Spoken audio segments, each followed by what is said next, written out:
Well, sure has been hard times lately, huh? No? You're like, I don't know, I'm rolling in the dough. You know what? Let's be honest. I'm having a great time. I've been on the road for 3 weeks. I love it so much. But when I get back to my day job teaching high school English, it's going to feel harder. It's going to feel a lot harder. And I'm going to be paying all the bills I've been racking up on the road. This is called Life is Sometimes.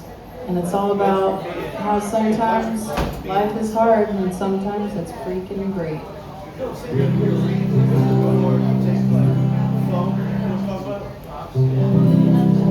Life is hard sometimes.